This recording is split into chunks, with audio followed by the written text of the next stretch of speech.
বেশি বেশি যারা ইস্তেগফার পড়ে তাদের 5টা লাভ। আওয়াজ করে বলতে হবে কয়টা?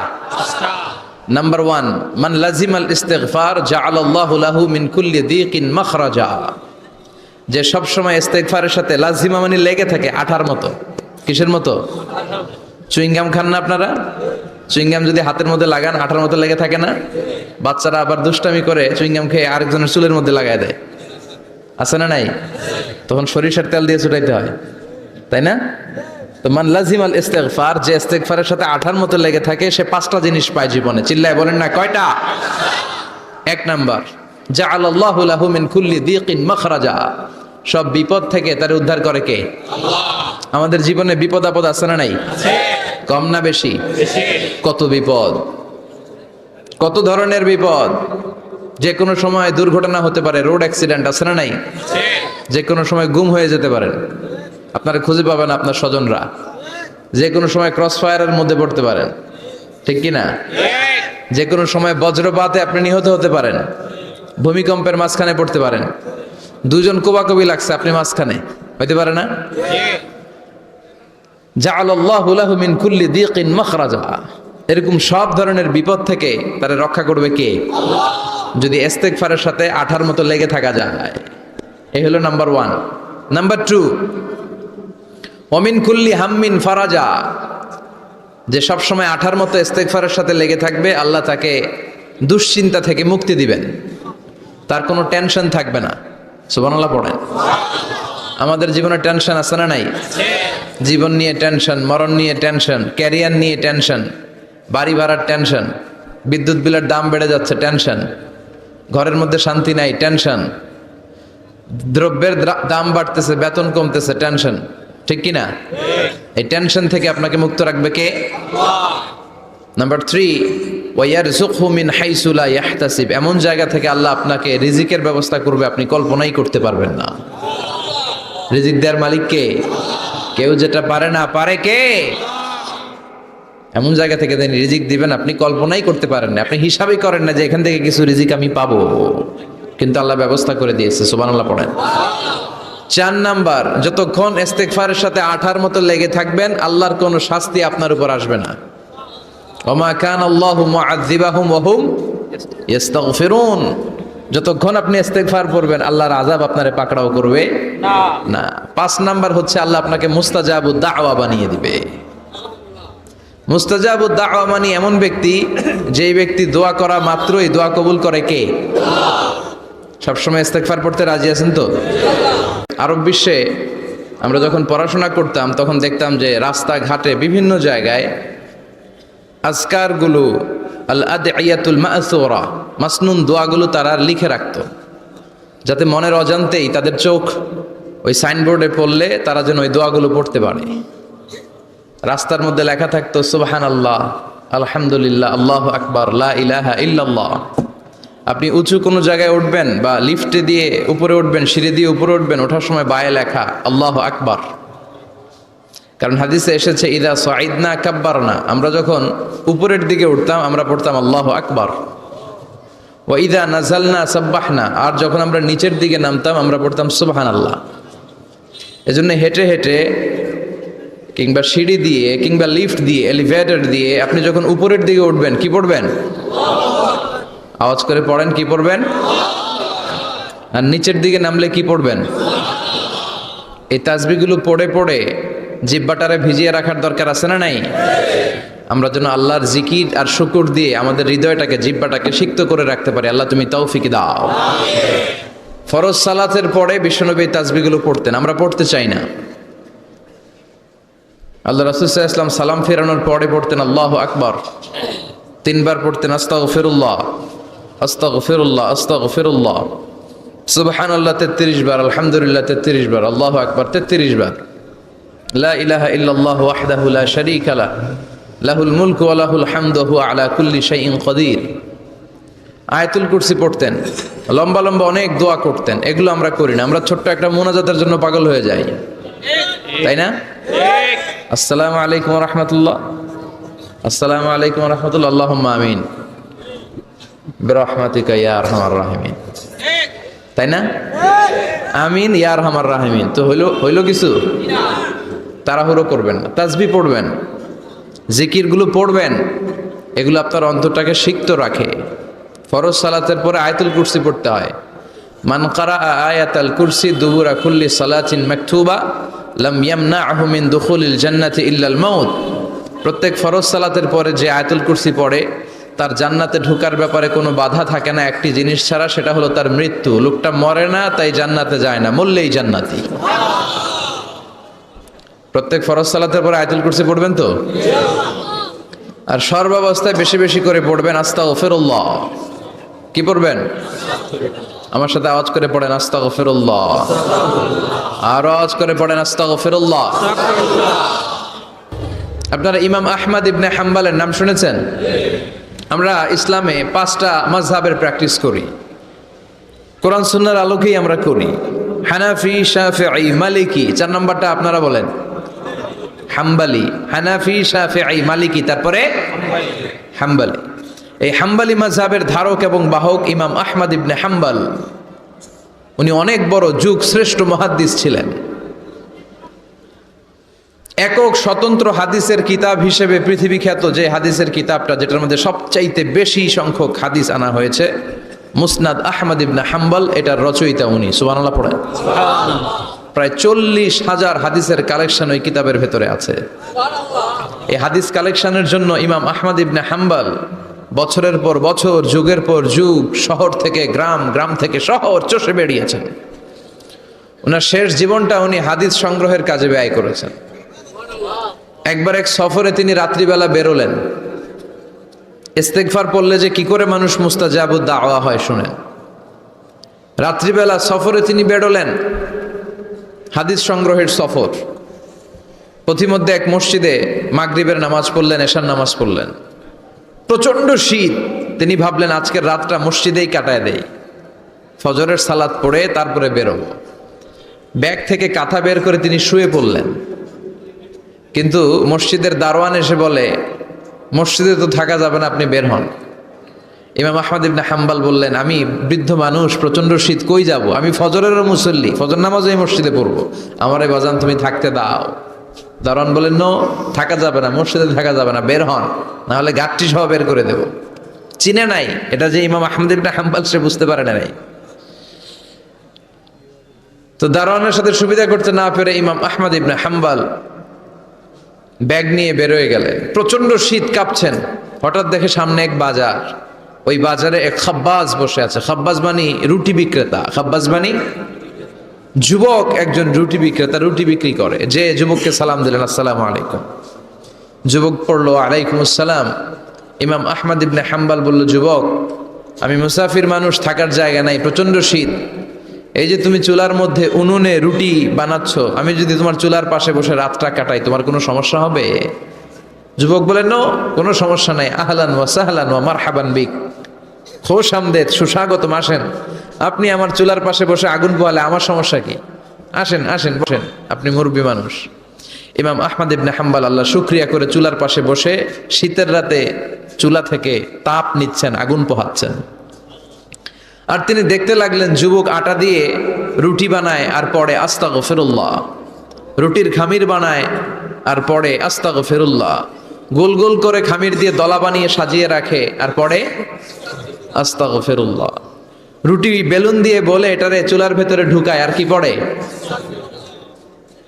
আস্তাগফিরুল্লাহ। ক্রেতা আসলে ক্রেতাকে রুটি দেয় আর পড়ে, ক্রেতার হাত থেকে টাকা নিয়ে ক্যাশ বক্সে রাখে আর কি পড়ে। ইমাম আহমদ ইবনে হাম্বল তো অবাক, ঘটনা কি? আসার পর থেকে এই যুবকটারে দেখতেছি খালি পড়ে আস্তাগফিরুল্লাহ, আস্তাগফিরুল্লাহ। তিনি কৌতূহল বশত বললেন, যুবক, মা লাকা ইয়া শাব দাইমান তাকরাউনা আস্তাগফিরুল্লাহ, হে যুবক, তোমার ঘটনাটা কি? আসার পর থেকেই তুমি শুধু দেখতেছি পড়তেছো আস্তাগফিরুল্লাহ, আস্তাগফিরুল্লাহ, কারণটা কি? যুবক বলে, আমি সবসময় ইস্তেগফারের সাথে আঠার মতো লেগে থাকি, আর লেগে থাকার কারণে এর বরকতে আল্লাহ আমাকে মুস্তাজাবুদ দাওয়া বানিয়ে দিয়েছে। মানে আল্লাহ আমাকে এমন বানিয়েছে যে আমি দোয়া করা মাত্রই আমার দোয়া কবুল করে কে? আল্লাহ। ইমাম আহমদ ইবনে হাম্বল বললেন, আনতা মুস্তাজাবুদ দাওয়া, তুমি মুস্তাজাবুদ দাওয়া, মানে তুমি দোয়া করলেই সেটা কবুল হয়ে যায়? যুবক বলে, নাআম আনা মুস্তাজাবুদ দাওয়া, আমি আমার জীবনে যত দোয়া করেছি সব কবুল করে নিয়েছে কে? আমি মুস্তাজাবুদ দাওয়া। আমি দোয়া করতে দেরি কবুল হতে সেটা দেরি হয় না। তবে আমার পুরো জীবনের সব দোয়া কবুল হলেও একটা দোয়া এখনো কবুল হয় নাই। এটা শুনে ইমাম আহমদ ইবনে হাম্বলের কৌতূহল, কিউরিসিটি আরো বেড়ে গেল। তিনি বললেন, তোমার জীবনে সব দোয়া কবুল হয়েছে, একটা দোয়া কবুল হয় নাই, কি সেই দোয়া আমারে বলো। যুবক বলে, আমার জীবনে যে দোয়াটা কবুল হয় নাই সেটা হচ্ছে, আমি আল্লাহর কাছে দোয়া করে বলেছিলাম, আল্লাহ শুনেছি এই জামানার সবচেয়ে বড় মুহাদ্দিসের নাম হচ্ছে ইমাম আহমদ ইবনে হাম্বল, আমি যেন ওই ইমাম আহমদ ইবনে হাম্বলের কপালে একটা চুমু দিয়ে মরতে পারি, তুমি তৌফিক দিও। ইমাম আহমদ ইবনে হাম্বল নিজেকে আর ধরে রাখতে পারলেন না, চোখের পানি ছেড়ে দিলেন, যুবককে জড়িয়ে ধরলেন আর বললেন, ইয়া শাব, আহমদ ইবনে হাম্বলের কপালে চুমু দেওয়ার জন্য আহমদ ইবনে হাম্বলের দরবারে তোমার যাওয়ার দরকার নাই। আহমদ ইবনে হাম্বল নিজেই তোমার দরবারে ছুটে এসেছে। আনাল আহমদ ইবনে হাম্বল, আমি নিজেই আহমদ ইবনে হাম্বল। চিল্লায় পড়েন আল্লাহু আকবার। যুবকটি চিৎকার মেরে সাইয়েদনা আহমদ ইবনে হাম্বলকে জড়িয়ে ধরল। আহমদ ইবনে হাম্বলের হাতে হাত রেখে মুসাফা করলো। আহমদ ইবনে হাম্বলের কপালে একটা চুমু এঁকে দিল আর বলল, ইয়া আহমদ ইবনে হাম্বল, এই ইস্তেগফারের কারণে আমার জীবনের সব দোয়াই কবুল হয়ে গিয়েছে। আপনি সব সময় যদি ইস্তেগফারের সাথে লেগে থাকেন, আপনারে মুস্তাজাবুদ দাওয়া বানাবে কে? আল্লাহ। এজন্য অবসরে যখন কোনো কাজ থাকে না, বেশি বেশি ইস্তেগফার পড়া যাবে না? ইস্তেগফারের সাথে আঠার মতো লেগে থাকা যাবে না? আওয়াজ করে পড়েন আস্তাগফিরুল্লাহ। আরো জোরে পড়েন আস্তাগফিরুল্লাহ। আরো জোরে পড়েন আস্তাগফিরুল্লাহ।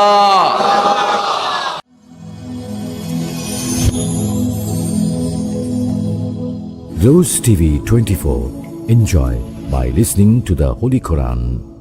6টা দোয়া এবং জিকির আছে, যে দোয়া জিকিরগুলো কোরআন হাদিসে বর্ণিত সকল দোয়া জিকিরের খোলাসা, সারমর্ম এবং নির্যাস। এই 6টাকে যদি কোনো মুসলমান নিয়মিত আঁকড়ে ধরে, তাহলে কোরআন এবং হাদিসে যত দোয়া এবং জিকির আছে, কেমন যেন তার নির্যাসটা নিয়মিত সে আমল করুন। এই 6টা দোয়া এবং জিকিরের মধ্যে সর্বপ্রথম হলো নবী করিম সাল্লাল্লাহু আলাইহি সাল্লামের প্রতি দরুদ প্রেরণ করা। নবীজি সাল্লাল্লাহু আলাইহি সাল্লামের প্রতি দরুদ প্রেরণ করার আমল এরকম আমল, আপনি যদি সারাদিনে শুধুমাত্র নবীজির প্রতি দরুদ প্রেরণ করার আমলটাই জিকির হিসাবে সবচেয়ে বেশি করেন, দোয়া হিসাবে যদি এটাই আপনি সারাদিন করতে থাকেন, তো আপনার জন্য যথেষ্ট হবে, আল্লাহর কাছে আর কিছু না চাইলেও চিনবে। দরুদ মানে হলো নবীজির জন্য দোয়া করা। ভাই, আল্লাহ তার হাবিবকে রহম করবেন, আপনার আমার দোয়ার দিকে আল্লাহ তাকানোর কোনো ঠেকা আছে? নবীজিকে আমাদের দোয়ার কোনো মুখাপেক্ষী? কিন্তু আমরা তার জন্য দোয়া করলে ওই চান্সে আল্লাহ তাআলা আমাদের প্রতি অনুগ্রহ করবেন। একবার না, আপনি নবীজির প্রতি একবার রহমতের দোয়া করবেন, একবার দরুদ পাক করবেন, মান সাল্লা আলাইয়া মাররাতান সাল্লাল্লাহু আলাইহি আশরা। নবীজি সাল্লাল্লাহু আলাইহি সাল্লাম বলেছে, একবার আমার জন্য তোমরা দোয়া করলে, আমার প্রতি দরুদ পাক করলে, আল্লাহ তাআলা তোমাদের জীবনে 10 বার 10 জায়গায় 10 টাইমস তোমাদের উপর আল্লাহ তাআলা অনুগ্রহ করবেন। আপনি টেরও পাবেন না কত জায়গায় আল্লাহ অনুগ্রহ করেছেন। আল্লাহ বাঁচাই দিয়েছেন, একটুর জন্য শেষ হয়ে যান নাই, দরুদ পড়ছেন, আল্লাহ তাআলা রক্ষা করছে, আপনি খবর নাই, আল্লাহ তাআলা আপনার প্রতি বিশাল একটা দান করছে, আপনি লক্ষ্য করেন নাই। ওই যে দরুদ পড়ছেন একবার, 10 দান রহমত হবে। এভাবে যত দরুদ পড়বে সে তত রহমতের অনুগ্রহ পাবে। ভাইরা আমার, দুরুদের আমল এমন একটা আমল যে আপনার জীবনে কোনো বিপদ, কোনো মুসিবত, কোনো পেরেশানি, কোনো সমস্যা দেখা দিয়েছে, আপনি যদি দরুদ পড়তে থাকে, কোনো কিছু মনে আসছে না, অনেক সময় ছাত্র জিজ্ঞেস করে, ভাই পরীক্ষার হলে পড়াগুলো এসে কি বলবো, উনকে দরুদ পড়া শুরু করে। আরবদেরকে দেখা যায় কোনো কিছু ভুলে গেলে তারা বলে আল্লাহুম্মা সাল্লি আলা মুহাম্মাদ, আল্লাহুম্মা সাল্লি আলা মুহাম্মাদ, এটা শুরু করে তারা। কারণ নবী করিম সাল্লাল্লাহু আলাইহি সাল্লাম এর হাদিস থেকে স্পষ্টভাবে, একটি বহু হাদিস থেকে প্রমাণিত, যে ব্যক্তি দরুদটা নিয়মিত পাঠ করবে, সালাত আলা নবীটাকে যে ব্যক্তি আঁকড়ে ধরবে, সবসময় তার মধ্যে থেকে সালাত সালাত সালাম চলতে থাকে, এই ব্যক্তি সকল গুনাহ আল্লাহ মাফ করে দিবেন, সকল পেরেশানি আল্লাহ তাআলা মুক্ত করে দিবে। ভাইরা আমার, দুরুদের আমলটা এত গুরুত্বপূর্ণ আমল, এটা আমরা করি এখন। অনেকে আছে যে আনুষ্ঠানিকতা যখন থাকে দুরুদের, মিলাদের, তখন একটু সালাত আলা নবী যেভাবে করেন। আর বাকি অনেকে আছেন যেগুলো করারও কোনো খোঁজ খবর নাই। দুরুদ বেশি বেশি করে পাঠ করবো তো ইনশাআল্লাহ। সবচেয়ে শ্রেষ্ঠ দুরূদ, সবচেয়ে উত্তম দুরূদ হলো দুরূদ ইব্রাহিম, যেটা নামাজে পড়েন। আর সবচেয়ে সংক্ষিপ্ত দুরূদ হলো সাল্লাল্লাহু আলাইহি ওয়াসাল্লাম। এছাড়া নবীজির প্রতি দোয়ামূলক যে কোনো দুরূদই আল্লাহর কাছে গ্রহণযোগ্য হতে পারে, যদি দুরূদের অর্থের মধ্যে, কথা মনের মধ্যে খারাপ কিছু না থাকে। তাহলে 6টা দোয়া হলো কোরআন হাদিসের শত শত সহস্র দোয়া নির্যাস এবং খোলাসা। তার 1 নম্বর হলো দুরূদের আমল। অতএব দুরূদের আমল বেশি বেশি করবো না ইনশাআল্লাহ। ইস্তেগফার এটাও বেশি বেশি করতে হবে। যে ব্যক্তি ইস্তেগফারকে আঁকড়ে ধরবে, এটাকে কন্টিনিউয়াসলি করবে, ইস্তেগফার কখনো ছাড়বে না, সবসময় তার মধ্যে ইস্তেগফার অব্যাহত থাকবে, ওই ব্যক্তিকে আল্লাহ রাব্বুল আলামিন বিভিন্ন পেরেশানি থেকে সারপ্রাইজড হওয়ার মতো এমন এমন পথ বের করে দিবে যে সে চিন্তাও করে নাই। তার পেরেশানি থেকে মুক্তির পথ আল্লাহ তাআলা দেখায় দেবে। ইস্তেগফার কিভাবে করবেন ভাই? ইস্তেগফার এমন একটা আমল, এটা ছাড়া তো আমাদের উপায় নেই ভাই। ইস্তেগফার আমাদের দুনিয়ার পেরেশানি দূর করবে, আখিরাতের পেরেশানি দূর করবে। দুনিয়ার পেরেশানি আমাদের বিপদ আপদ মুসিবত, এগুলো রিজিকের অনটন অভাব এগুলা। আর আখিরাতের পেরেশানি হলো আমাদের পাপ গুনাহ এগুলা। রুটি রুজি নাই, চাকরি নাই, ইনকাম নাই, ব্যবসা খারাপ যাচ্ছে, পেরেশানি হচ্ছে, ইস্তেগফার ধরো, কি হবে? 1 নম্বর লাভ, আল্লাহ মাফ করে দিবেন গুনাহ। ইউরসিলিস সামা আলাইকুম মিদরারা, যাতে ফসল ভালো হয়, রিজিক ভালো হয়, সেই ব্যবস্থা আল্লাহ করবেন। ওয়াইনদিরকুম বিআমওয়ালিন ওয়া বানিন, ছেলে মেয়ে হয় না অথবা ভালো ছেলে মেয়ে নাই, আল্লাহ তাআলা নেক সন্তান দিয়ে তোমাকে শক্তিশালী করবেন, সম্পদ দিয়ে শক্তিশালী করবেন। ওয়াজআল লাকুম জান্নাতি ওয়াজআল লাকুম আনহারা, আল্লাহ তাআলা ফসল দিবেন, ফসল দিবেন, বরকত দিবেন রুজিতে। কিসের মাধ্যমে? ইস্তেগফার। কিসের মাধ্যমে ভাই? ইস্তেগফার। আহা, ইস্তেগফার আমল আমাদের দেশে মানুষ আমরা জানি না ভাই। এটাও আরবদেরকে আমি দেখেছি, সারাক্ষণ তারা অবসর সময়গুলোতে ইস্তেগফার করতে থাকে। আস্তাগফিরুল্লাহ ওয়া আতুবু ইলাইহি, আস্তাগফিরুল্লাহ, আস্তাগফিরুল্লাহ। মানে কি? আল্লাহর কাছে আমি ক্ষমা প্রার্থনা করি, আল্লাহর কাছে আমি মাপ চাই, আল্লাহর কাছে আমি তওবা করি, আল্লাহর দিকে আমি ধাবিত হই, আল্লাহর কাছে আমি ফিরে চাই। নিরিবিলি আছেন, একাকি আছেন, ইস্তেগফার চালায় দেন। 10 সেকেন্ড টাইম পাইছেন, ইস্তেগফার শুরু করে দেন। ডাক্তারের কাছে গেছেন, ওয়েটিং এ আছেন, বসে আছেন, ইস্তেগফার করতে থাকেন। সিরিয়াল আছেন কোনো কাজে, ইস্তেগফার করতে থাকেন। ডিউটিতে যাচ্ছেন, গাড়িতে, বাইসাইকেলে, বাইকে, যে কোনো ভাবে পায়ে হেঁটে ইস্তেগফার করতে থাকে। যে কোনো অবসরের সময়গুলোকে ইস্তেগফার দিয়ে পরিপূর্ণ করে দেন। ভাইরা আমার, ইস্তেগফার সকল সমস্যার সমাধান। ইস্তেগফারের ভিতরে সবচেয়ে শ্রেষ্ঠ ইস্তেগফার হলো সাইয়্যিদুল ইস্তেগফার। সাইয়্যিদুল ইস্তেগফারটা যদি মুখস্থ না পারেন, অন্তত লিখিত ভাষণটা পড়েন। সাইয়্যিদুল ইস্তেগফারের যে অর্থ, এটার যে মর্ম, বড় হৃদয়গ্রাহী ভাই, বড় মর্মস্পর্শী। ইমানদার এটার অর্থের দিকে তাকায় যদি পড়ে, তো তার অন্তর নাই বলে পারে না। ভাইরা আমার, অর্থের দিকে লক্ষ্য করে মর্মটা বুঝে বুঝে একটু সাইয়্যিদুল ইস্তেগফার পড়েন। লেখা দেখে দেখে পড়েন, ইউটিউব থেকে দেখে দেখে পড়েন, কিন্তু পড়েন। এত বড় ইস্তেগফার পড়তে পারেন না, কোনো পেরেশানি নেই, কোনো অসুবিধা নেই। সবচেয়ে ছোট ইস্তেগফার হলো আস্তাগফিরুল্লাহ, আল্লাহ আপনার কাছে ক্ষমা চাই, কত ভুল হয়ে যায়, কত অন্যায় হয়ে যায়। ভাইরা আমার, এটা হলো রিমুভার। ভুল করে কিছু লিখছে, রিমুভ করে ফেলছেন, শেষ হয়ে গেছে। আপনি ঘন ঘন ইস্তেগফার করতে থাকেন, অগণিত ভুল হয়, অগণিত ত্রুটি হয়, বারবার ইস্তেগফার এগুলোকে সবগুলোকে শেষ করে দেয়। ভাইরা আমার, নিরাপত্তা এনে দেয়। আল্লাহ কোরআনে কারিমে বলেছেন যে আপনার রব আপনার কওমের প্রতি আযাব নাযিল করবেন না যদি আপনি থাকে। আর যদি তারা ইস্তেগফারে রত রাখে, তাহলে গণ আযাব আল্লাহর পক্ষ থেকে আসবে। আরেকটা ইস্তেগফার হাদিসে বর্ণিত, আস্তাগফিরুল্লাহাল্লাযী লা ইলাহা ইল্লা হুয়াল হাইয়ুল কাইয়্যুম ওয়া আতুবু ইলাইহি ওয়া লা হাওলা ওয়া লা কুওয়াতা ইল্লা বিল্লাহ। এটাও ইস্তেগফার। তাহলে একটা বড় ইস্তেগফার, একটা মিডিয়াম, একটা ছোট, যার যেটা সুবিধা হয় এটা পড়েন। বড়টা হলো সাইয়্যিদুল ইস্তেগফার, সবচেয়ে শ্রেষ্ঠ ইস্তেগফার যে হাদিসে বর্ণিত হয়েছে। সাইয়্যিদুল ইস্তেগফার নবীজি সকাল সন্ধ্যা পাঠ করতেন, বিভিন্ন সময় পাঠ করতেন, রাতে পাঠ করার কথা বলতেন। সাইয়্যিদুল ইস্তেগফার পাঠ করলে আল্লাহ রাব্বুল আলামিন ওই দিনে, ওই রাতে, ওই ব্যক্তি মারা গেলে তার সব গুনাহ খাতা মাফ করে তাকে জান্নাতে দেবেন ইনশাআল্লাহ। অতএব ভাইরা আমার, ইস্তেগফার বেশি বেশি করতে হবে, চেষ্টা করুন ইনশাআল্লাহ ইস্তেগফার করা। নাম্বার 3, এটা আমাদের বেশিরভাগ মানুষ জীবনে হয়তো শুনেনও নাই, অনেকে হয়তো শুনছেন, আমল করা পায় না। খুব সীমিত সংখ্যক আল্লাহর বান্দার আমলের তৌফিক, সেটা হলো ইয়া দাল জালালি ওয়াল ইকরাম। এটা একটা জিকির। আল্লাহ তাআলাকে ডাকা, আহ্বান করা, এটাই জিকির। ইয়া যাল জালালি ওয়াল ইকরাম। নবী করিম সাল্লাল্লাহু আলাইহি ওয়াসাল্লাম বলেছেন, আলিযু বিয়া যাল জালালি ওয়াল ইকরাম। তোমরা ইয়া যাল জালালি ওয়াল ইকরাম এটাকে আঁকড়ে ধরো, এটাকে নিয়মিত করো, বেশি বেশি করে বলতে থাকো এটাকে সব সময় এটাকে মুদাওয়ামাতের সাথে কন্টিনিউয়াসলি এটা বলতে থাকো, ইয়া যাল জালালি ওয়াল ইকরাম। অনেক উলামায়ে কেরাম, মুহাদ্দিসিন ইকরাম ইয়া যাল জালালি ওয়াল ইকরাম কেন নবীজি এত বেশি বলতে বলেছেন, এটার মাধ্যমে আমাদের লাভটা কি, এর ব্যাখ্যা করতে গিয়ে বলেছেন, ইয়া যাল জালাল মানে হলো হে মহান মহান বড়ত্বের অধিকারী, হে জালালের অধিকারী, হে জালাল, ওয়াল ইকরাম হে দানশীল। তাহলে প্রথম বাক্যে আল্লাহর বড়ত্বের কথা স্বীকৃতি দিয়ে প্রশংসা করা হয়, আর দ্বিতীয় বাক্যে হে দানশীল বলে আল্লাহ তাআলার কাছ থেকে চাওয়া হয় যে আপনি যেহেতু দানশীল এবং আপনি যেহেতু মহান, অতএব আপনি আমাকে দান করেন। এটা ডাকলেই, আল্লাহকে এইগুলো ডাকলেই চাওয়া হয়ে যায়। এই জন্য বেশি বেশি করে ইয়া যাল জালালি ওয়াল ইকরাম করতে হবে। অনেকে হয়তো নতুন শুনেছেন, আজকে থেকে শুরু করে দিবেন ইয়া যাল জালালি, সকাল বিকাল মনে থাকে না তো লিখে লিখে ওয়ালে টাঙাইয়া দেন। বাসা বাড়িতে এমন জায়গায় লিখে রাখেন তাকাইলে নজরে পড়ে, কারণ মোবাইলে আমাদেরকে সবকিছু ভুলাই দেয়, দুনিয়ার ব্যস্ততা সব ভুলাই দেয়। এই জন্য বেশি বেশি ইয়া যাল জালালি ওয়াল ইকরাম পড়ো।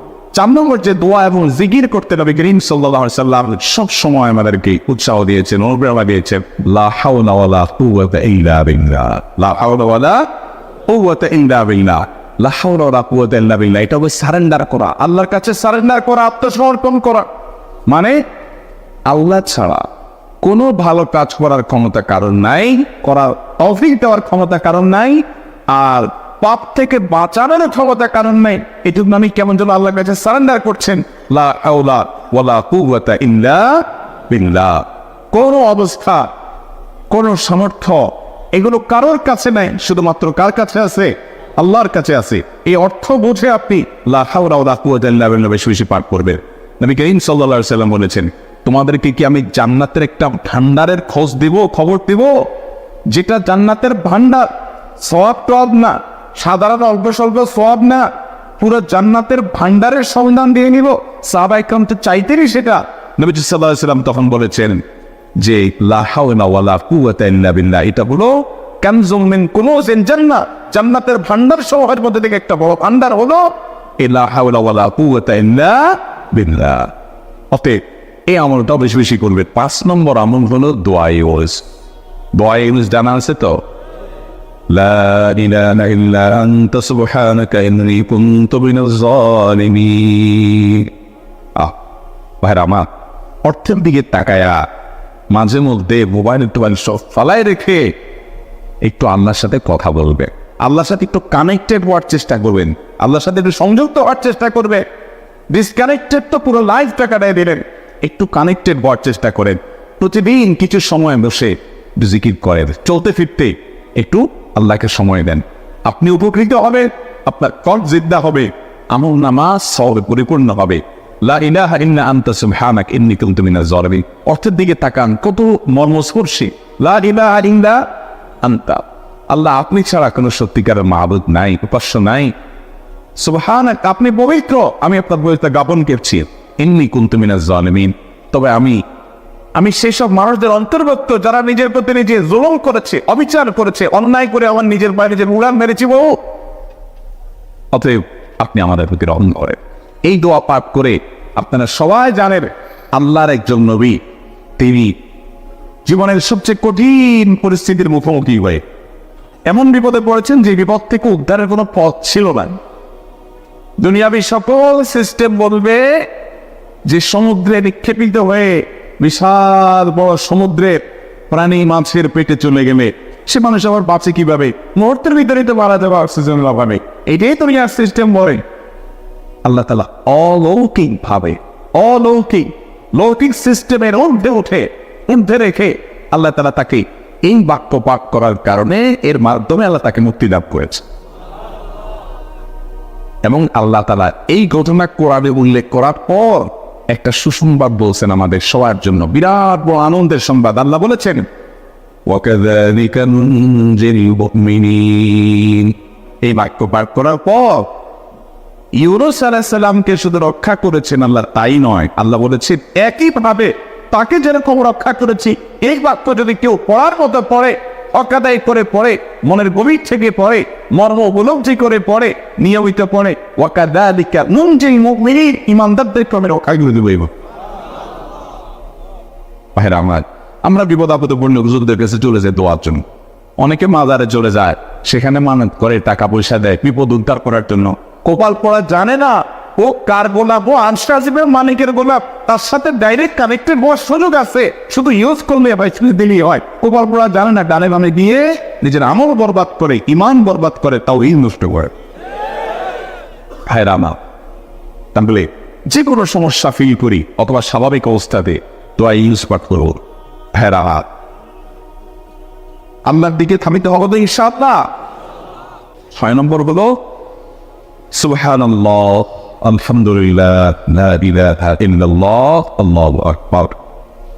এই বাক্যগুলো দেখবেন ঘুরে ফিরে নবী করিম সাল্লাল্লাহু আলাইহি ওয়াসাল্লাম সারাদিন পড়তে। 5 ওয়াক্ত নামাজের পরে 33 বার দেখবেন। আবার দেখবেন সকাল সন্ধ্যায় সুবহানাল্লাহি ওয়া বিহামদিহি 100 বার, সুবহানাল্লাহি ওয়া আলহামদুলিল্লাহ, আল্লাহু আকবার 100 বার। আবার এগুলো মাঝে মধ্যে 10 বার, রাতের শোয়ার সময় 33, 34 বার। বিভিন্ন সময় দেখবেন ঘুরে ফিরে এই সুবহানাল্লাহ, আলহামদুলিল্লাহ, লা ইলাহা ইল্লাল্লাহ, আল্লাহু আকবার, এগুলো একটা মিজানের আল্লাহকে পরিপূর্ণ করে দেয়। কোনটা আসমান ও জমিনের মধ্যবর্তী জায়গায় সবটি পরিপূর্ণ করে দেয়। এত বেশি ফজিলতপূর্ণ জিকির।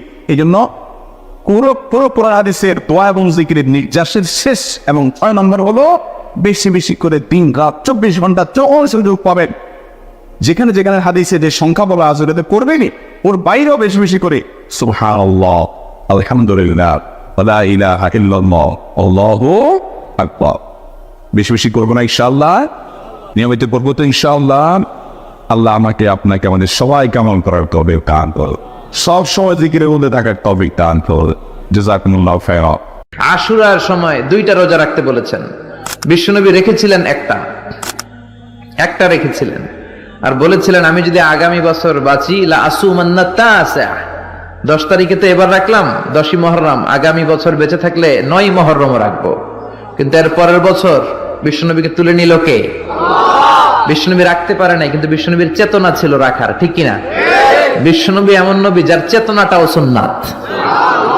আমরা সুন্নাহ বলতে বিশ্বনবীর কথাগুলোকে বুঝি না, বিশ্বনবীর কথাগুলা সুন্নাত, বিশ্বনবীর আদেশগুলা সুন্নাত, বিশ্বনবীর নিষেধগুলা সুন্নাত। হাত্তাল হারাকাত ওয়াস সাকানাত, তিনি যে নড়তেন এটাও সুন্নাত, তিনি না নড়ে চুপ হয়ে যে বসে থাকতেন এটাও সুন্নাত, বিশ্বনবী যে ঘুমাতেন ওইটাও সুন্নাত। আল্লাহু আকবার। এজন্য বিশ্বনবীর সুন্নাহর উপর বেশি বেশি আমল করতে হবে। রাজি আছেন? সুন্নাহ আমল করলে বেদাত বিদুরিত হবে। আল্লাহ সহিহ সমঝ দান করুক। বিশ্বনবী সোমবারে রোজা রাখতেন। আমাদের অনেক মা বোনেরা রোজা রাখতে চায়, তো রাখতে যে তারা কিছু বেদাত করে ফেলে।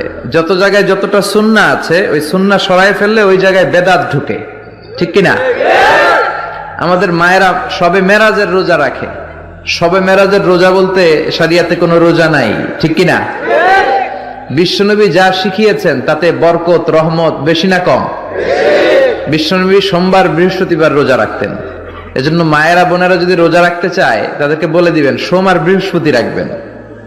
বিশ্বনবী মাসে 3টা স্পেশাল রাখতেন, আইয়ামুল বীদ 13, 14, 15। মা বোনেরা যদি রাখতে চায় এদেরকে বলে দিবেন তারা যেন এই দিনগুলোতে রাখে। তারপরে বিশ্বনবী সাল্লাল্লাহু আলাইহি ওয়াসাল্লাম রমাদান শেষে যে ঈদুল ফিতর হয়, শাওয়ালের প্রথম দিন আমরা ঈদুল ফিতর সেলিব্রেট করি ওয়ার্ল্ড ওয়াইড। ঈদুল ফিতরের পরে শাওয়ালের বাকি 29 দিনের যে কোনো 6 দিন আপনি 6টা রোজা রাখতে পারেন। বিষ্ণু সাল্লাল্লাহু আলাইহি ওয়াসাল্লাম বলেছেন মান সামা রমাদানা সুম্মা আতবাআহু সিত্তাম মিন শাওয়াল কানা কাসিয়ামিদ দাহর। রমজানের রোজা রাখার পরে যে শাওয়ালের 6টা রোজা রাখলো সেজন্য সারা বছর রোজা রাখলো। এগুলো হচ্ছে সুন্নাহ সম্মত রোজা, সোম বৃহস্পতি। তারপর জিলহজের প্রথম 10 দিন বিশ্বনবী রোজা রাখতে বলেছেন। আরাফার ময়দানে যেদিন লাব্বাইক আল্লাহুম্মা লাব্বাইক বলে হাজিরা হজ করে ওই দিন রোজা রাখতে বলেছেন। মুহররম মাসে কি কি আমল করব? মুহররম মাস শুরু হয়েছে আমরা জানি। মুহররম মাসের সবচেয়ে গুরুত্বপূর্ণ আমল হলো বেশি বেশি নফল রোজা রাখা। কারণ নবী করিম সাল্লাল্লাহু আলাইহি ওয়াসাল্লাম বলেছেন আফদালুস সিয়াম বা'দা রমাদান শাহরুল্লাহিল মুহাররম। আল্লাহর কাছে রমজানের পরে সবচেয়ে শ্রেষ্ঠ রোজা হলো কোন মাসের রোজা? আল্লাহর মাস মুহররম মাসের রোজা। মুহররম মাসকে নবীজি বলেছেন কার মাস? আল্লাহর মাস। সব মাসই আল্লাহর, কিন্তু এটাকে আল্লাহর মাস বলে নবীজি সাল্লাল্লাহু আলাইহি সাল্লাম ইঙ্গিত করেছেন এই মাসটা বিশেষ কারণে মর্যাদাপূর্ণ। তাহলে আমরা আজকে যে মাসটাতে প্রবেশ করলাম, এই মাসটা একটা মর্যাদাপূর্ণ মাস। সম্মানিত 4 মাস সম্পর্কে কোরআন যে ধারণা দিয়েছে আমাদেরকে, আল্লাহ বলেছেন ইন্না ইদ্দাতাশ শুহুরি ইনদাল্লাহি 12 শাহরান ফি কিতাবিল্লাহি ইয়াওমা খালাকাস সামাওয়াতি ওয়াল আরদ মিনহা আরবাআতুন হুরুম। নবমণ্ডল ভূমণ্ডল সৃষ্টির দিন থেকেই বছরের গণনা হয় 12টা মাস দিয়ে। এর মধ্যে 4টা মাস হলো সম্মানিত। এই যে 4টা মাসকে আল্লাহ সম্মানিত বলেছেন, এই 4টা সম্মানিত মাসের মধ্যে একটা হলো মুহররম। বরং 4টা সম্মানিত মাসের মধ্যে সবচেয়ে বেশি সম্মানিত যেটা, সবচেয়ে শ্রেষ্ঠ মাস যেটা, সেটা হলো কোন মাস? মুহররম মাস। এই জন্য মাস হিসাবে রমজানের পরে সবচেয়ে মর্যাদাপূর্ণ মাস হলো কোনটা? মুহররম মাস, যেটা আমরা ইতোমধ্যে শুরু করেছি বা যে মাসে আমরা প্রবেশ করেছি। তো এই জন্য এটাকে আল্লাহর মাস বলা হয়েছে। এই মাসে বেশি বেশি নফল রোজা রাখতে হয়। নফল রোজা নিয়ে অবশ্য আরেকটা হাদিস আছে, এর সাথে বাহ্যিক দৃষ্টিকোণ থেকে কন্ট্রাডিক্টরি মনে হয়। সেটা হলো আমাদের আয়েশা রাদিয়াল্লাহু তাআলা থেকে বর্ণিত, নবী সাল্লাল্লাহু আলাইহি সাল্লাম এর ব্যাপারে তিনি বলেছেন মা রাআইতু রাসূলুল্লাহ সাল্লাল্লাহু আলাইহি সাল্লাম ইস্তাকমালা সিয়ামা শাহরিন কাত্তু ইল্লা ফি রমাদান ওয়া মা রাআইতুহু আকসারা সিয়ামা মিনহু ফি শাবান। অর্থাৎ আমাদের আয়েশা বলেছেন রাদিয়াল্লাহু তাআলা আনহা যে আমি নবী করিম সাল্লাল্লাহু আলাইহি সাল্লামকে পুরো মাস রোজা কমপ্লিট করতে দেখছি এক মাসে, শুধু ছিল রমজান মাস, যে পুরো 30 দিন রোজা রাখছেন। এটা শুধু দেখেছি কোথায়? রমজান মাস। আর রমজান মাস ছাড়া সবচেয়ে বেশি মাসের বেশিরভাগ দিন রোজা রাখছেন দেখছি যে মাসে, সেটা হলো শাবান। তাহলে এই হাদিস থেকে বোঝা গেল শাবানে বেশি রোজা রাখতে হবে। আবার আমরা একটু আগে হাদিস শুনলাম, রমজানের পরে সবচেয়ে শ্রেষ্ঠ রোজা রাখার মাস হলো মুহররম মাস। নফল রোজার শ্রেষ্ঠ মাস মুহররম মাস, হাদিস থেকে বোঝা যায়। তাহলে রাসূল সাল্লাল্লাহু আলাইহি ওয়াসাল্লামের আমল একরকম, হাদিস আরেক রকম। এর সমন্বয়টা কোন জায়গায়, কিভাবে? উত্তর হলো যে মূলত মুহররম মাস এটা নফল রোজার জন্য সবচেয়ে সেরা মাস। এরপরে শাবানের মর্যাদা। নবী সাল্লাল্লাহু আলাইহি ওয়াসাল্লাম হাদিসটা বলেছেন, কিন্তু এটা আমল করার সুযোগ তিনি পান নাই, আল্লাহ তাকে দুনিয়া থেকে নিয়ে গেছেন। শাবান মাসেরটা আমলের সুযোগ তিনি পেয়েছেন। তাহলে নফল রোজার জন্য সবচেয়ে আদর্শ মাস এটা, সেই হিসাবে বেশি বেশি এই মাসে নফল রোজা রাখা দরকার। আল্লাহ যাদের তৌফিক দিয়েছে মুহররম মাস উপলক্ষে আমরা 2-4টা হলো রোজা রাখা দরকার। এখানে আমরা যারা আছি বেশিরভাগ মানুষই হয়তো এমন, মুহররম মাসে আশুরা রোজা রাখা ছাড়া আর অতিরিক্ত রোজা হয়তো যারা সোম বৃহস্পতিবার রাখছেন, আইয়াম বীজ রাখেন, এটা হয়তো রাখছেন, মুহররম মাস হিসাবে রোজা রাখার সুযোগ বেশিরভাগ মানুষের হয়নি। তো এই হাদিসের উপর আমল করার জন্য হলেও আমরা মুহররম মাস উপলক্ষে 1-2টা রোজা রাখবো ইনশাআল্লাহ। এক। দ্বিতীয়ত, মুহররম মাসটা সম্মানিত 4 মাসের একটা। সম্মানিত 4 মাসের বিধিনিষেধগুলো এখানে চলে আসবে। সম্মানিত 4 মাসে যুদ্ধ বিগ্রহ করা নিষেধের সম্পর্কে আয়াত আছে, যদি অনেক আলেমদের মতে এটা মানসুখ হয়েছে। আবার সম্মানিত মাস হিসাবে আল্লাহ তাআলা বলেছেন ফালা তাজলিমু ফিহিন্না আনফুসাকুম, এই মাসগুলোতে তোমরা নিজেদের প্রতি অবিচার করো না। পাপাচার থেকে বাঁচার জন্য এটা বিশেষভাবে যত্নশীল হতে হবে। ইবাদত বন্দেগী রুটিন কাজগুলো বিশেষ আন্তরিকতার সাথে করতে হবে। এটা হলো মুহররম মাসের করণীয়। এছাড়া মুহররম মাসের মধ্যে আশুরার দিনটা আছে, সেই উপলক্ষে বিশেষ করণীয় আছে আশুরা রোজা রাখা। আশুরা রোজা রাখা এবং আল্লাহ তাআলার শুকর আদায় করা মুসা আলাইহিস সালামের বিজয়ের কারণে 2টা রোজা রাখা সুন্নাত আশুরাকে কেন্দ্র করে। এ হলো মুহররম মাসের করণীয়। এর বাইরে মুহররম মাসকে কেন্দ্র করে অনেক করণীয় আমাদের সমাজে আছে, যেগুলো একটাও কোরআন বা হাদিস দ্বারা প্রমাণিত। মুহররম মাস হিজরি বর্ষের প্রথম মাস। এ মাসের সবচেয়ে বড় তাৎপর্যের বিষয় হলো এটা সম্মানিত 4 মাসের একটা। সম্মানিত মাস কয়টা ভাই? 4টা। কি কি? জিলকদ, জিলহজ, মুহররম, এই 3টা হলো ধারাবাহিক। জিলকদ, জিলহজ এবং মুহররম বছরের 11তম, 12তম আর প্রথম, এই 3টা মাস। আর চতুর্থ মাসটা হলো রজব ও মুদার, আল্লাযী বাইনা জুমাদা ও শাবান, জুমাদাস সানি এবং শাবানের মধ্যবর্তী রজব মাস। এই 4টা মাসকে আল্লাহ তাআলা কোরআনে কারিমে সম্মানিত 4 মাস বলেছেন। সম্মানিত 4 মাস উপলক্ষে সাধারণ ভালো কাজগুলো, রুটিন যে ভালো কাজগুলো আছে সেগুলো নিয়মিত করা, এক্সট্রা কোনো ভালো কাজের নির্দেশনা নাই। আর গুনাহ থেকে বেশিরভাগ বেঁচে থাকতে হবে, কারণ আল্লাহ বলেছেন যালিকা দ্বীনুল কাইয়্যিম ফালা তাজলিমু ফিহিন্না আনফুসাকুম। সম্মানিত মাসগুলোতে তোমরা নিজেদের প্রতি অবিচার করবা না, অর্থাৎ পাপাচার করবা না। অন্য সময় তো পাপাচার করা যাবেই না, এই মাসে বিশেষভাবে পাপাচার থেকে বেঁচে থাকার চেষ্টা করতে হবে। এখন এই যে জিলহজ যাচ্ছে, মুহররম আসছে, 2টাই কিন্তু সম্মানিত মাস। এই সম্মানিত মাস উপলক্ষে আমার রুটিনে কোনো পরিবর্তন হয়েছে কিনা, রুটিনে পরিবর্তন দূরে থাকুক, আপনি একবারও মনে করেছেন কিনা একটা সম্মানিত মাস আমি অতিক্রম করছি, এটা আপনার মাথায় একবারও আসছে কিনা? যদি না আসে তাহলে আপনি আল্লাহর দেয়া সম্মানিত মাসের সম্মান দিলেন না। এই জন্য আমাদের অন্তত এই ধারণাটা মাঝে মধ্যে জেগে উঠতে হবে মনের মধ্যে যে আমরা সম্মানিত মাস ক্রস করছি, অতিক্রম করছি। তাহলে মুহররম মাস সম্মানিত মাসের ভিতরে সবচেয়ে সম্মানিত মাস। নবী করিম সাল্লাল্লাহু আলাইহি সাল্লাম এই মাসের একটা বিশেষ করণীয় স্থির করেছেন, সেটা হলো বেশি বেশি নফল রোজা রাখা। মুহররম মাসে বেশি বেশি রোজা রাখা। তিনি বলেছেন আফদালুস সিয়ামি বা'দা রমাদান শাহরুল্লাহিল মুহাররম, সহিহ মুসলিমের হাদিস, যে রমজানের পর আল্লাহর কাছে সবচেয়ে উত্তম রোজা হলো আল্লাহর মাস মুহররম মাসের রোজা। এই জন্য এই মাসে বেশি বেশি আমরা নফল রোজা রাখবো ইনশাআল্লাহ।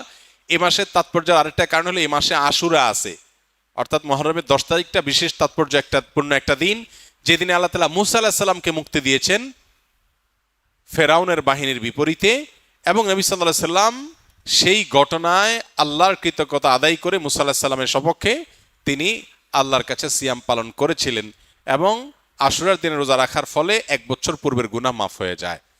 এবং আশুরার সাথে আরো একদিনে রোজা রাখে 9 অথবা 11 মুহররম, 10 তারিখে তো বটেই, তার সাথে 9 তারিখ অথবা 11 তারিখ প্লাস করে 2টা রোজা রাখা হলো সুন্নাহ। এটা হলো মুহররম মাসের করণীয়, সারা মাসে বেশি রোজা রাখা, আশুরার রোজা রাখা বিশেষভাবে, আর সম্মানিত মাস হিসাবে এ মাসের সম্মান দিয়ে চলা, এ হলো মুহররম মাসের করণীয়। এর বাইরে মুহররম মাসকে ঘিরে আমাদের দেশে তাজিয়া মিছিল, শোক মিছিল সহ নানাবিধ কার্যক্রম আমাদের চোখে পড়ে, এগুলোর সাথে কোরআন বা সুন্নাহর কোনো সম্পর্ক নেই, এগুলো মন গড়া এবং বেদাত।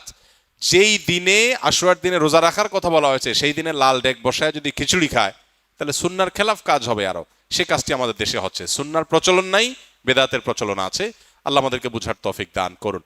হিজরি সন, নবী করিম সাল্লাল্লাহু আলাইহি সাল্লামের হিজরতকে কেন্দ্র করে যে সনের গণনা আরম্ভ হয়েছে সেই সনটাকে বলা হয় হিজরি সন। আর গোটা পৃথিবীর মানুষের কাছে অতি পরিচিত আরেকটা সন হলো ঈসাই সন বা খ্রিস্টীয় সন, যেটাকে আমরা ইংরেজি সন বলে জানি। আসলে ইংরেজি সন না, এই সনটার নাম আসলে কি? ঈসাই সন বা খ্রিস্টীয় সন। খ্রিস্টানদের অথবা খ্রিস্টান ধর্ম সংশ্লিষ্ট সন হলো ঈসাই সন, যেটাকে আমরা ইংরেজি সন বলি। এটা কোনো ইংরেজি সন না। এই সনের গণনা আরম্ভ হয়েছে ঈসা আলাইহিস সালামকে কেন্দ্র করে, সেজন্য এটাকে ঈসাই সন বলা হয়। এই সন গণনার সূচনা হয়েছে খ্রিস্টান ধর্ম বিশ্বাসের আলোকে, সেজন্য এটাকে খ্রিস্টীয় সন বা খ্রিস্টাব্দ বলা যায়। কিন্তু এর সাথে ইংরেজির কোনো সম্পর্ক নেই, ফলে এটাকে ইংরেজি সন বলা মোটা দাগে ভুল, যেটা আমরা করি। একটা ধর্মীয় সনকে আমরা সেকুলার সনে পরিণত করেছি। খ্রিস্টীয় সন, ঈসাই সন, এটা কোনো সেকুলার সন না, এটা একটা কোন সন? ধর্মীয় একটা সন। যেই সনের সাথে সম্পর্ক কিসের? ঈসা আলাইহিস সালামের। খ্রিস্টান মানুষ ধর্মের মানুষদের মতে, তাদের বিশ্বাস মতে ঈসা আলাইহিস সালামের জন্মের সনটাকে প্রথম ধরে এরপরে 2-3 গুনতে গুনতে আজ 2026 এসে পৌঁছেছে। তো এই সন গণনাটা মূলত খ্রিস্টান ধর্ম বিশ্বাসকে কেন্দ্র করে বা খ্রিস্টানদের ধর্মীয় ইস্যুকে কেন্দ্র করে, সেজন্য এটা খ্রিস্টীয় সন, খ্রিস্টান ধর্মের মানুষের বিশ্বাস কেন্দ্রিক সন। এটাকে জেনারেলাইজ করে আমাদের সবার কাছে এটাকে সহজে গলদকরণ করা হয়েছে কি বলে? ইংরেজি সন বলে। মানে এই সমাজে যখন মানুষ নিজেকে অনেক সভ্য, শিক্ষিত, স্মার্ট, অনেক বেশি সচেতন মনে করে, সেই সমাজে এরকম মোটা দাগে একটা ভুল আমরা বয়ে বেড়াচ্ছি, যেটা খুবই হাস্যকর। আর যে সনটার ব্যাপারে প্রশ্ন এসছে সেটা হলো হিজরি সন। হিজরি সন হলো মূলত নবী করিম সাল্লাল্লাহু আলাইহি সাল্লামের হিজরতকে ঘিরে যেই সন এর গণনা শুরু হয়েছে সেটা হলো হিজরি সন। হিজরি সনকেও আমরা অনেকে না জেনে না বুঝে আরবি সন বলি। আমরা অনেকে এটাকে কি বলি? আরবি সন বলি। হিজরি সনের সাথে আরবি কোনো সম্পর্ক নেই, বরং আরবদের নিজস্ব একটা সন আছে, সেগুলোর মাসের আলাদা নাম আছে। হিজরতের যে সনটা, হিজরতকে ঘিরে যে সনটার গণনা শুরু হয়েছে, এটা হয়েছে মূলত খলিফাতুল মুসলিমিন ওমর ইবনুল খাত্তাব রাদিয়াল্লাহু তাআলা আনহুর শাসন আমলে। এটার সূচনার ঘটনা হলো ওমর রাদিয়াল্লাহু তাআলা আনহুর শাসন আমলে বিভিন্ন রাষ্ট্রীয় চিঠি বিভিন্ন এলাকার গভর্নররা তার কাছে যখন পাঠাতেন, কোনোটাতে দেখা থাকতো শাবান। তো একবার একটা চিঠিতে এরকম মাসের নাম লেখা আছে শাবান। তো ওমর রাদিয়াল্লাহু তাআলা তখন বললেন যে এই চিঠি কি এই যে চলমান শাবান এটার, নাকি যে শাবান গত হয়েছে সেটার? আমরা কিভাবে বুঝবো? কারণ সে যুগে এক এলাকা থেকে আরেক এলাকা চিঠি যেতে দিনকে দিন মাসকে মাসও লেগে যেত, বিভিন্ন অসুবিধা হইতে পারত। আর অফিসিয়ালি এই চিঠিটা নথিভুক্ত হবে বা সংরক্ষিত থাকবে এটা কোন শাবান সেটা লেখা নাই, তাহলে সময়টা ঠিক বোঝা কঠিন। তখন ওমর রাদিয়াল্লাহু তাআলা আনহু সাহাবা ইকরামের সাথে পরামর্শ করলেন যে একটা সনের প্রবর্তন যদি আমরা না করি, তাহলে সেক্ষেত্রে শুধু মাসের নাম দিয়ে যে কোনো চিঠি পত্র বা এ জাতীয় কাগজ ইত্যাদি এগুলোকে সঠিক সময়কে সংরক্ষণ করা কঠিন। তখন সবাই সিদ্ধান্ত দিলেন যে হ্যাঁ, একটা সন গণনা শুরু হওয়া উচিত, আমাদের মুসলমানদের জন্য একটা সন গণনা শুরু হওয়া উচিত। খোলাফায়ে রাশেদার শাসন কার্য পরিচালনা সুষ্ঠুভাবে করবার প্রয়োজনে, সময়ের সঠিক গণনার প্রয়োজনে একটা সন গণনা শুরু হওয়া দরকার। এই সিদ্ধান্তে যখন সবাই উপনীত হলো, তখন প্রশ্ন আসলো যে কোন ঘটনাকে কেন্দ্র করে সন গণনা শুরু হবে। খ্রিস্টানরা যেরকম ঈসা আলাইহিস সালামের জন্মের বছরকে 1 ধরে, এরপরে 2, 3, 4, 5 গুনতে গুনতে আজ এ পর্যন্ত এসেছে। আমরা মুসলমানরা আমরা যখন সন গণনা শুরু করব, আমরা কোথা থেকে শুরু করব? অনেকে অনেক মতামত দিলেন, এক একজন এক এক মতামত দিলেন। কেউ অনারবীয় বিভিন্ন কৃষ্টি কালচার সভ্যতা সেগুলোকে সামনে রেখে সন গণনার কথা বললেন। কেউ নবী করিম সাল্লাল্লাহু আলাইহি সাল্লামের নবুয়ত লাভের বছরকে 1 ধরে তারপর থেকে সন গণনার কথা বললেন। এরকম আরো একাধিক মতামত দেয়া হলো। নবী করিম সাল্লাল্লাহু আলাইহি সাল্লামের জন্মের বছরকে 1 ধরে তারপরে সন গণনা শুরু করা যেতে পারে। তার নবুয়ত লাভের বছরকে 1 ধরে তারপরে 2, 3, 4 গুনতে গুনতে সন গণনা শুরু করা যেতে পারে। অনেকগুলো মতামতের মধ্যে খলিফাতুল মুসলিমিন ওমর ইবনুল খাত্তাব রাদিয়াল্লাহু তাআলা আনহু তিনি নবী সাল্লাল্লাহু আলাইহি সাল্লামের হিজরতের বছরকে, মক্কা থেকে হিজরত করে মদিনায় আসার বছরকে 1 ধরে সন গণনার এই মতটাকে তিনি পছন্দ করলেন এবং এটার উপরে সাহাবায়ে কেরাম সিদ্ধান্ত নিলেন যে হ্যাঁ, আমরা হিজরতের সন থেকে সন গণনা শুরু করব। সেই থেকে শুরু হয়েছে হিজরি সন। বাংলা সন যেটা প্রচলিত আছে এটাও হিজরি সনের আরেকটা ভার্সন। এটার ইতিহাস আমরা নিশ্চয়ই অনেকে জেনে থাকবো যে সম্রাট আকবরের শাসন আমলে যখন খাজনা তোলা হতো, তখন চান্দ্রবর্ষের আলোকে খাজনা তুলতে গিয়ে কিছু জটিলতা তৈরি হলো। তখন শুধুমাত্র হিজরি সনটাকেই কনভার্ট করে সেটাকে সৌরবর্ষে রূপান্তর করে সন গণনা শুরু হলো। ফলে বাংলা সন এবং হিজরি সনের মধ্যে আমরা দেখি যে কাছাকাছি অবস্থান আছে। সামান্য যেটুকু পার্থক্য হয়েছে এটুকু সোলার এবং লোনার বর্ষের কারণে, চন্দ্র এবং সূর্যের বর্ষের কারণে। তো খোলাসা এবং নির্যাস কথা হলো যে হিজরি সনের গণনা এটি শুরু হয়েছে ওমর রাদিয়াল্লাহু তাআলার শাসন আমলে, আর শুরু হয়েছে নবীজির হিজরতের ঘটনাকে কেন্দ্র করে। এখানে একটা মজার প্রশ্ন আছে। সে প্রশ্ন হলো, নবী করিম সাল্লাল্লাহু আলাইহি সাল্লামের জীবনে এত কিছু থাকতে হিজরত থেকে কেন হিজরি সনের গণনা শুরু হলো? হিজরত আপাত দৃষ্টিতে এটা কি কাঙ্ক্ষিত বিষয় না অনাকাঙ্ক্ষিত? অনাকাঙ্ক্ষিত। কেন অনাকাঙ্ক্ষিত? মানুষ নিজের মাতৃভূমিতে বসবাস করবে, এটাই তো স্বাভাবিক। নিজের মাতৃভূমি ছেড়ে আরেক দেশে চলে যেতে হচ্ছে, এটা কি স্বাভাবিক ঘটনা? সাহাবায়ে কেরাম নবী করিম সাল্লাল্লাহু আলাইহি সাল্লামের সাথে মক্কা থেকে হিজরত করে এসেছেন কোথায়? মদিনায়। তাদের মাতৃভূমিতে তাদেরকে থাকতে দেয়া হয়নি, তাদেরকে দেশান্তরিত হতে বাধ্য করা হয়েছে। তারা দেশান্তরিত হয়েছেন, হিজরত করেছেন, এটা কি প্রত্যাশিত ছিল? তাহলে একটা দুঃখজনক ঘটনাকে কেন্দ্র করে হিজরি সনের গণনা কেন শুরু হলো? মানুষ কি দুঃখের ঘটনাকে স্মরণীয় করে রাখতে চায় না সুখের ঘটনাকে? কি বলেন? আনন্দের ঘটনাকে স্মরণ করিয়ে রাখতে চায় নাকি বেদনার ঘটনাকে?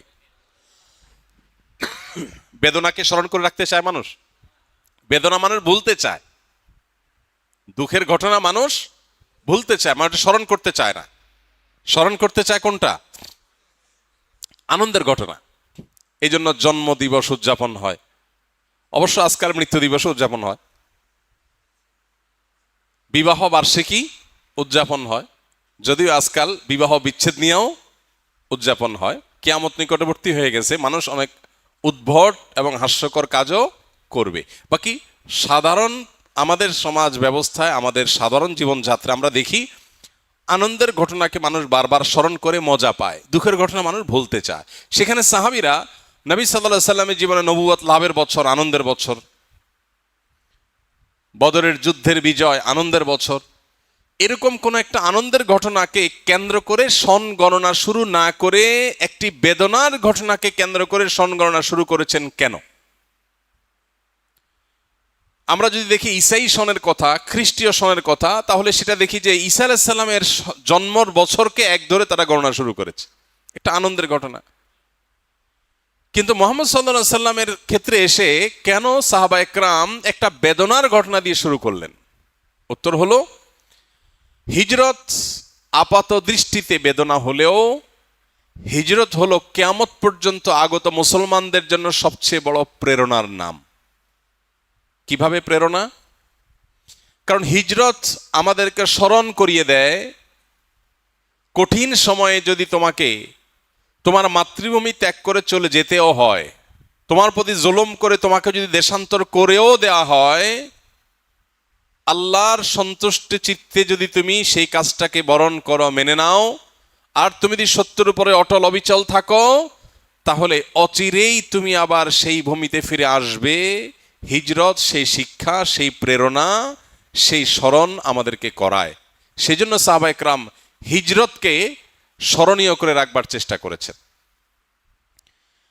আপাতদৃষ্টিতে দেখা যায় হিজরতের মাধ্যমে সাহাবা একরাম এক এলাকা থেকে আরেক এলাকায় রিফিউজিদের মতো আশ্রয় নিতে হয়েছে, কিন্তু আমরা দেখেছি হিজরতের পরের ইতিহাসটা বিজয়ের ইতিহাস।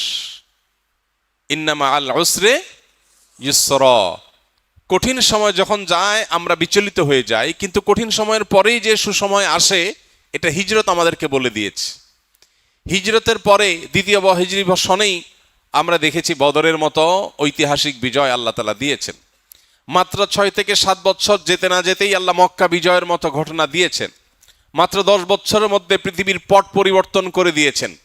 যেটা মক্কায় থেকে 13 বছরে হয় নাই, সেটা মদিনায় 10 বছরে তার চাইতে বহুগুণ অগ্রসর হয়েছে। এমনকি আল্লাহ আয়াতও নাজিল করেছেন, ইযা জাআ নাসরুল্লাহি ওয়াল ফাতহ। আল্লাহ সাহায্য এবং বিজয় যখন আসবে, দেখবে মানুষ দলে দলে ইসলামে আল্লাহর দ্বীনে দাখিল হচ্ছে। তাহলে হিজরতের পরেই এটি ঘটেছিল। এজন্য কোনো বেদনা বিধুর অধ্যায়, বাহ্যিক দৃষ্টিকোণ থেকে কোনো পরীক্ষা, এটা ইমানদার কখনো এটাতে ভেঙে পড়া উচিত নয়। হিজরত আমাদেরকে সেই শিক্ষা দেয়, কঠিন সময়ের পরে সুসময় আসে।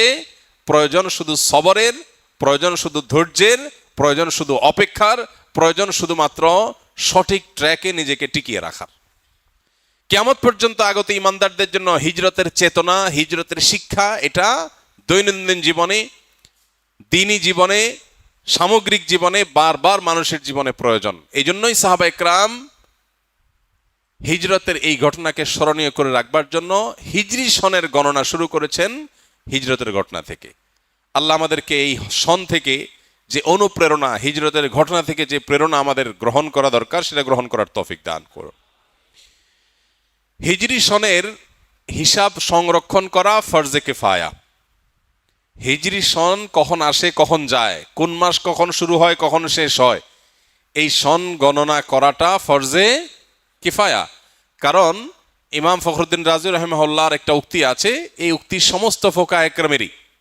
সেটি হলো যে ইসলামের সমস্ত ইবাদাত, আল্লাহর সমস্ত আদেশ নিষেধ, এটা হিজরি সনকে ঘিরে হবে।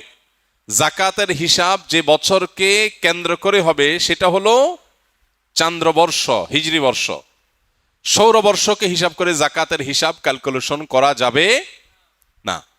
ঠিক একইভাবে আমরা সিয়াম, রমাদান, ঈদ, ঈদুল ফিতর, ঈদুল আজহা, তারপরে জিলহজের প্রথম দশক, মুহররম, আশুরা, এসব আমলগুলোর উদযাপন, এই আমলগুলো আমরা বাস্তবায়ন করব যেই সনকে ফলো করে, সেটা হলো চান্দ্রবর্ষ, হিজরি বর্ষ, সৌরবর্ষ না। যেহেতু আমাদের ইবাদত এই বর্ষকে ঘিরে, এই সনকে ঘিরে সম্পন্ন করতে হবে, সেজন্য এই সনের হিসাব রক্ষা করাটা ফরজে। কোনো মুসলমান সমাজে কেউ যদি এটার হিসাব সংরক্ষণ না করে সবাই গুনাহগার হবে। তো এই জন্য শুধুমাত্র জাতীয় চাঁদ দেখা কমিটির উপরে ন্যস্ত না করে আমাদের কর্তব্য দ্বীনি প্রতিষ্ঠানগুলো থেকে মুসলমান হিসাবে আমরা অন্তত হিজরি সনের হিসাবটা রাখবো ইনশাআল্লাহ। এখন কোন মাস চলছে জানো? জিলহজ। আজকে কয় তারিখ কেউ কি জানি? ইনফ্যাক্ট আমি নিজেও জানি না। আজকে কয় তারিখ ভাই? 25। হ্যাঁ, শেষের দিকে আমরা আছি এটুকু জানি, কিন্তু এক্সাক্ট তারিখটা আমরা জানি না। এটা একটা ত্রুটি আমাদের এটা একটা ত্রুটি। আমরা চেষ্টা করব ইনশাআল্লাহ হিজরি সনের তারিখ কখন আসে কখন যায় ঠিক রাখবার। আমাদেরকে চাঁদের 13, 14, 15 এই 3 দিনে রোজা রাখার নির্দেশ করেছেন নবী করিম সাল্লাল্লাহু আলাইহি সাল্লাম, যে 3 দিনকে বলা হয় আইয়ামে বীজ। আইয়ামে বীজ চাঁদের, চান্দ্র মাসের 13, 14, 15। তাহলে এই 13, 14, 15 এই দিনগুলোতে রোজা রাখার জন্য হলেও তো এই মাসের হিসাব আমাদের রাখতে হবে কি হবে না? তাহলে আমরা চেষ্টা করব কিছু লোক হলেও এটা হিসাব সংরক্ষণ করার। আল্লাহ আমাদেরকে তৌফিক দান করুন।